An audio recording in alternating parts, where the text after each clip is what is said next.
Okay, so I did tell you guys that this would have been an issue. Okay, and here we go. Here we are. It's happening as we speak. We are now talking about the national debt. Remember, I mean, as long as we're able to deal with with inflation, with the recession, do we have the data? We don't have the data. Is it real? Is it not real? Let me tell you one thing. If we start talking a little bit too much about the national debt, then we got ourselves a problem because there's no easy way around it. So be very, very aware of that. Okay. And guess what? I don't know. Maybe it's purely coincidental, but let me share you a video that came out today. Of course, you will learn a bit more about what it's about because basically, who is better at with the national debt, how much debt they're going to create, Harris versus Trump. And these are from people that are supposedly, nonpartisan. All right. So listen to this. Not been mentioned much by either former President Donald Trump or Harris during this election cycle, but ignoring it doesn't mean that it goes away. Joining us now to break down how each candidate's plans would affect the debt is Maya McGinnis, Committee for Responsible Federal Budget President. The organization out with a new assessment, trying to figure out how much each candidate's plans would add to the debt. Maya, thank you so much for being here. Yeah, thank you. So the short answer is a lot. Trump more than Harris, right? How do you kind of suss this out given? Yeah, but be careful. Okay, be careful because a lot, one more than the other, but there's still both of them too much. The amorphous nature sometimes of campaign promises and plans.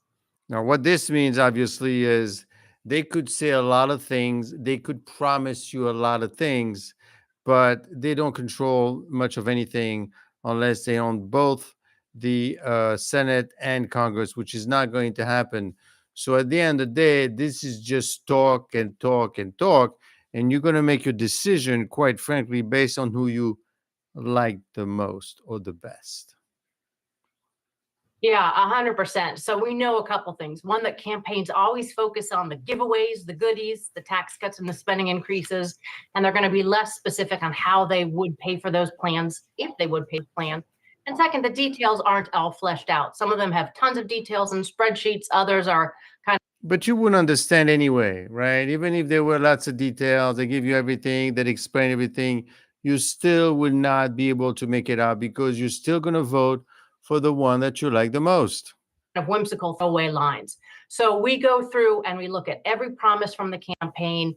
Hopefully they've put it in writing. We have conversations with the campaigns, but in the end, we have big ranges of what the candidates would do to the overall fiscal situation of the country. And the bottom line, of course, is that our fiscal situation is in terrible shape. We're going to hit the record debt levels soon. The fastest growing part of our budget is interest payments. The fastest growing is the interest payments, right? It's not what you're spending. You're not even spending anything. You're just maintaining, and that's growing the most. Your interest. I mean, that's a pretty bad sign. Neither candidate has a plan or even a proposal to bring those debt levels down. Okay, so basically, we're not trying to bring it down, right? It's who's spending less.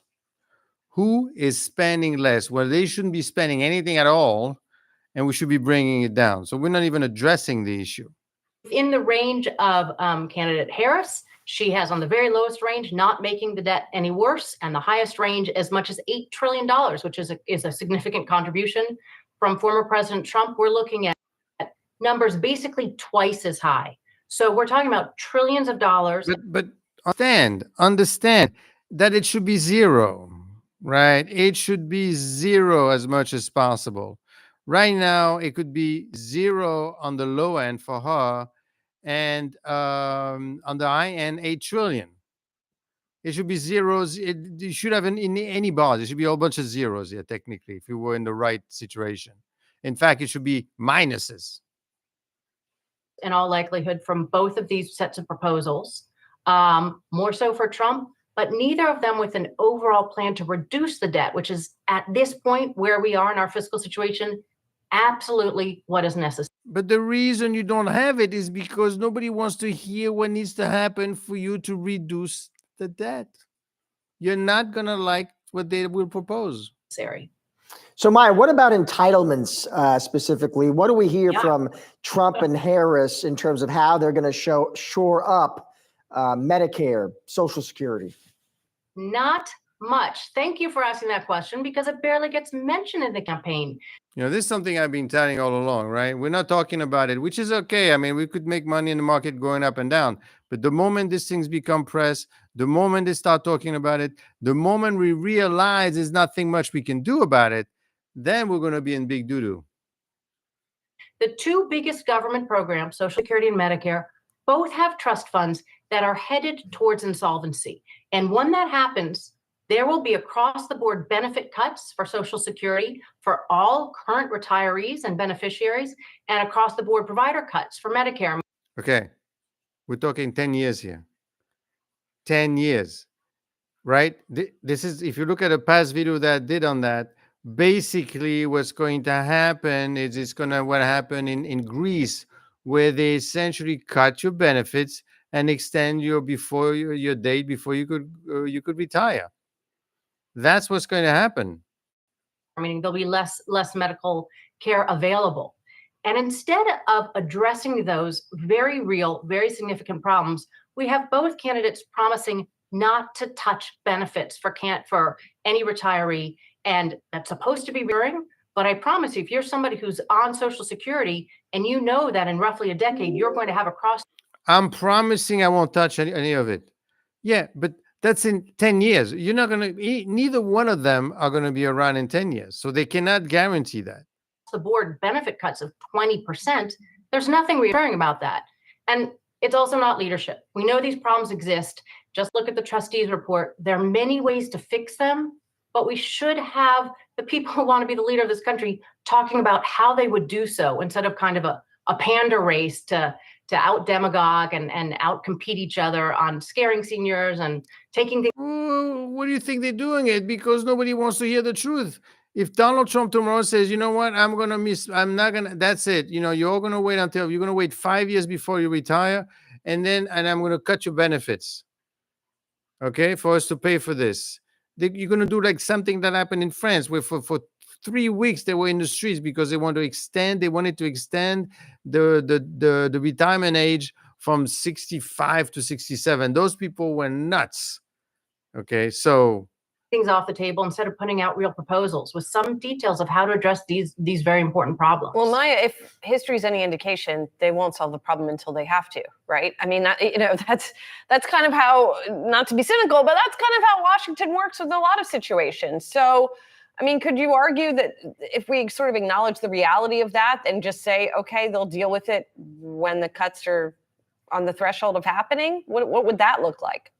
The problem with that is with these intergenerational programs where we're paying into the programs today and they're supporting retirees today. If you wait until the last minute, the solutions become significantly larger. So it used to be that a decade ago or so, you could lift the payroll tax cap, for instance, and that would have fixed Social Security. Today, it would only fix a fraction of the program. Secondly, a lot of these changes we would make, you want to phase in gradually. You want retirees to know what to expect. And we could say, okay, life expectancies are longer. We're going to raise the retirement age for younger people, and we're not even going to start it for 10 years. But if you wait until we're basically not able to send out checks, those same changes won't make as much of a dent. We are not going to be able to send we're not going to be able to send the checks. Okay? So think about this for a second. Next, what's going to happen with the rates? Robust jobs report put a damper on Wall Street's jumbo rate cut bets, according to. Okay, so that's the other big story right now. The big story right now is we were expecting 50 bips, again, and the last time we were expecting 25 and we got 50. And the people on one side say, well, the reason he's doing that is because we think we're going to have a recession, so that's a bad sign. And the other people saying, oh, you know what, I think he's trying to help the current government, okay, by doing 50 bips. Now, because everything that you're seeing, the same conversation starts again.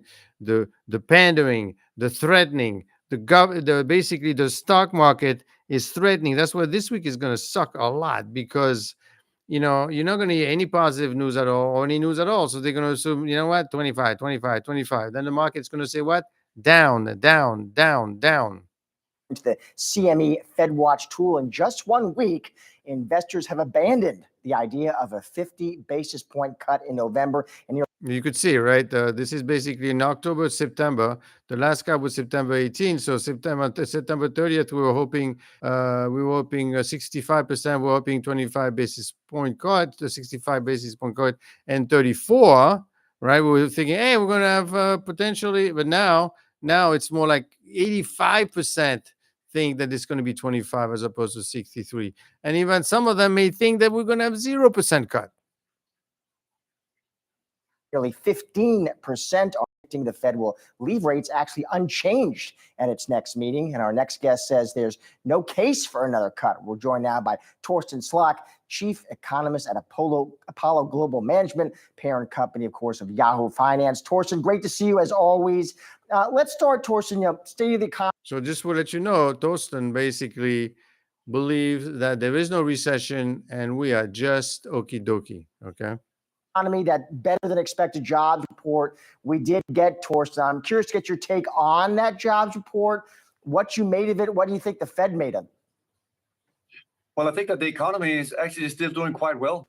The puzzle in financial markets, of course, is that the Federal Reserve started raising interest rates in March of 2022. And we're still sitting here 2.5 years later, and we still have not seen the negative consequences of interest rates moving higher. So that's why the debate looking ahead continues to be about, well, why didn't Fed hikes? Now, don't forget, we're assuming we're going to get lots of fake hikes because we're looking at the books. The books are telling us, technically, if you're raising rates, you have to slow down the economy. Have this negative impact on the economy. And why is it that the data continues to still be so strong? And there are 3 reasons for that. First of all, we still have a strong tailwind from energy transition. We still have a strong tailwind also from fiscal policy. And we also still have a strong tailwind because consumers during the pandemic locked in low interest rates and firms locked in low. I mean, look at these numbers. Non-farm payroll, we thought we were going to get 150, we got 254. Unemployment rate went from 2%, went for 1%. Hourly wage went up. Okay. So that's kind of inflationary, by the way. So the other people that think that no, recession, they're saying, you know what? Don't believe what you see. It's fake. Low interest rates. So the sensitivity to interest rates going up has just been relatively weak. So I think that the short answer to your question, Josh, is that the economic data is doing quite well. Inflation has come down. That's why the Fed cut rates. But going forward, if the economy is still doing well, that does raise some questions about whether we will see all the Fed cuts that the Fed is expecting at the moment. Well, Torsten, you were one of the folks at the beginning of the year. You said they might not need to change rates at all, right? You might not see that much of a difference here. You have been talking about the strength in the U.S. economy. What about the argument on the part of the Fed that rather than sort of forestalling weakness in the labor market, they are cutting to normalize, to bring rates back to that sort of neutral level? Is that a valid reason to act? And you mentioned a little bit the risks that could come with that. Can you discuss that a little bit more? No, you're right, Julie. I mean, it is correct that they used the justification at the last meeting that it wasn't really because the economy was weak. It was more that they were happy with where inflation is. And inflation has come down. It peaked at 9.1% in the summer of 2022. And now it's at 2.5%. So coming from 9 to 2.5%, that is certainly very impressive. And we have come a long way. But the key issue now is, well, if you begin to cut prematurely, it does, of course, raise the risk, in particular for reigniting a rally in the housing market. Now keep in mind that what we're referring to, that in the 80s, that's exactly what happened, right? During the Nixon years and then further after that, we started to cut rates too soon. Right? And guess what happened? We reignited inflation all over again, and then we really had to cut it down.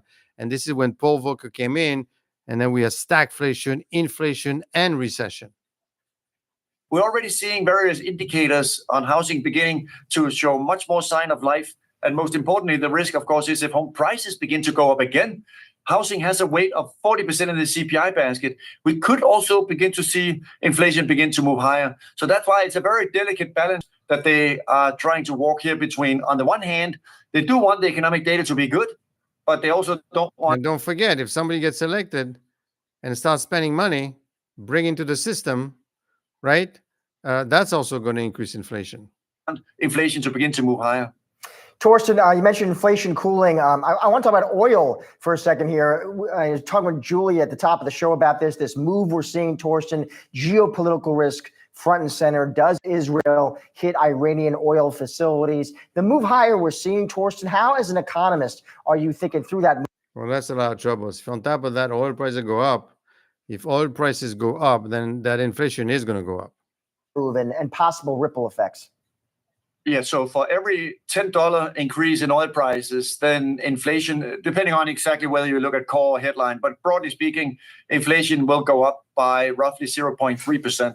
So that means that the higher oil prices is absolutely going to lift inflation. Headline inflation will, of course, move more because it includes food and energy, but core is likely to also see some increase. So that's why it is certainly a risk on top of the economy beginning to show more strength, as we saw in the employment report on Friday. Most importantly, the unemployment rate moving down is also suggesting with strong wage inflation. And we were doing so well. The Fed had lowered the rates. Everything was supposed to be great. The economy was not going to be in recession, right? But now it's so great that they're saying, you know what?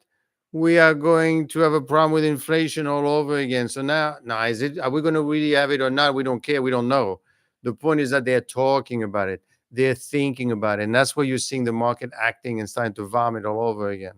That we could even on the labor side see some upward pressure on inflation overall. So you're right, Josh. There's a number of different bullet points that are now lining up towards worrying before about, well, hey, maybe inflation is now coming down, to now worrying more about, well, maybe we're coming back into, in the worst case, the 2022 regime where rates were going up and stocks were going down. So in that sense, on Friday, he did say stock going down, right? He did say that. Narrative for the U.S. economy changed 180 degrees from, hey, we're going. The narratives. Remember, we're just talking here. We don't know what's really going on the ground. We're just talking, imagining, thinking, and hoping and fantasizing, literally. But I tell you, it doesn't matter if it's real or not. As long as they believe it, then it is so.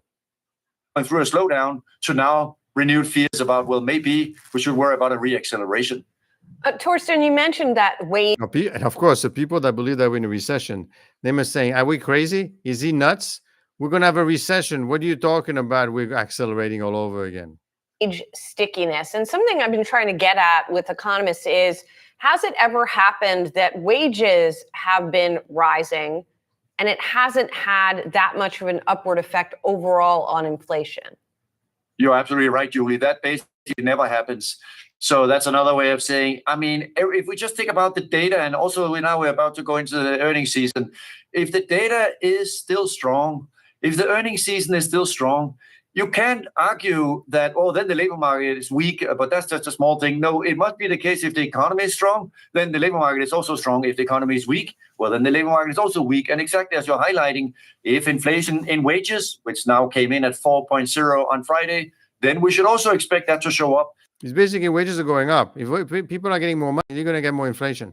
In inflation and consumer prices. It is really simple, as usual in economics, that it is really about consistency. What are we seeing in the mosaic of indicators that are coming in? Okay. So as you could see, the story has changed completely. What does it mean for you in trying to make money in the stock market now? Because now we're thinking, you know what? We might not have a recession. In fact, we are growing too fast. It's crazy, right? Well, I mean, if you look at the data, that's what's happening. So what do you do? What do you make money in this market like that? Well, what you have to be ready for is what you saw before right? When they keep hitting us with those big drop in the stock market, because the market is going to be pounding and pounding, right, until it gets its way with the Fed. Because don't forget, if markets drops too fast, too strong, that could give you a recession. That could be a problem as well. And the Fed knows that. And the market knows that. So it's kind of a chicken they're playing with each other here, right? Because if they say, you know what, you're not going to lower, you're not going to raise, you're not going to lower rates. No, I'm not going to lower rates because the economy is just fine. In fact, I'm concerned that we are beating inflation, and I'm concerned that the wages are going up and unemployment is going down. What do you mean a recession? So I might be tempted to not do anything on rates. If you do that, then I'm crashing the market. Okay. Then if you crash the market, then people get pissed. People are not buying anything. People get scared. People are not buying houses. And then we have a recession. Do you want that? Because they also know that, right? There is nothing right now that would cause a recession, right? We're not in 2020. We're not in 2008, where everything collapsed. We're not, there's no COVID in the streets, right? Nothing is happening. So there's no reason for a recession. But make no mistake, right? This is three-dimensional chess here, right? There's some people, if they don't like what they see, if the market doesn't like what it sees, if it doesn't get its 50 bips, remember we had a couple of so hedge your portfolio. Do like I do. Buy a couple of puts. I have some puts on Tesla. I have some puts on the SPY. I mean, it never really makes money, really. I mean, sometime when there was a drop, I made some, but the market is supposed to be going up here, right? This is just this is a big. It's like a fight in the schoolyard, right? You want it to get past and moved on, and then you go back making money. The problem is while you're waiting, that's going to be painful. If nothing back and forth. So let's see. I mean, obviously, you also have an election coming up, and that is going to be interesting to see what they do. Okay. So let's see what happens tomorrow. It should be quite interesting. The story is developing, and you could take that to the bank.